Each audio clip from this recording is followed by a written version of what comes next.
Good morning, Hope Family Church.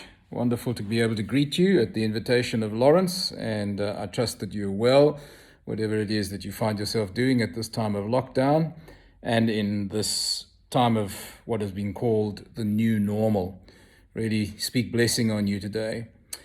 I was fascinated this morning by the text of the day that I read, and it's really just a wonderful reminder to us from Proverbs chapter 18 and verse 21. And I liked very much what the Amplified Version says. It calls the text this way: "Death and life are in the power of the tongue, and those who love it and indulge it will eat its fruit and bear the consequences of their words."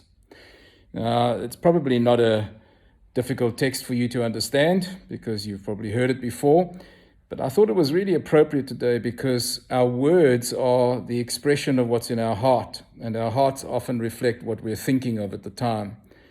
And with so much going on around about us, so many words that are coming our way, so many interpretations of what's going on, so much media attention being given to this new normal, we can very often become people not of hope, but people of despair.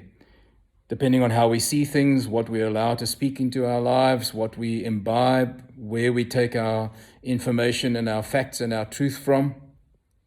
And the more we mull over that, the more it settles in our heart, and then from our heart it comes out in our mouths and how we speak.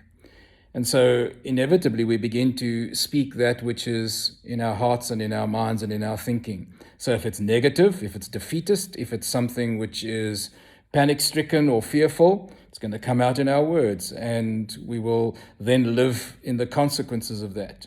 If, on the other hand, as people of Hope Family Church, we are people full of hope, we know where we stand, we know on whom we stand, we know that God is in control, and we know that our lives have a purpose even in this abnormality, which is now the new normal, then if our minds are on that, if our hearts are full of that, it's going to come out in our words, and what we speak will be hope. What we speak will be great. What we speak will be encouraging. What we speak will be positive. So I want to remind you this morning again that death and life are in the power of the tongue. Those who love it and indulge it will eat its fruit and bear the consequences of their words. I trust that this morning your words will become full of hope, full of gratitude to God, full of perspective that He gives us at this time, and that you will eat the fruit thereof and live in the consequences thereof as your heart sings to the glory of God. So God bless you and have a wonderful day.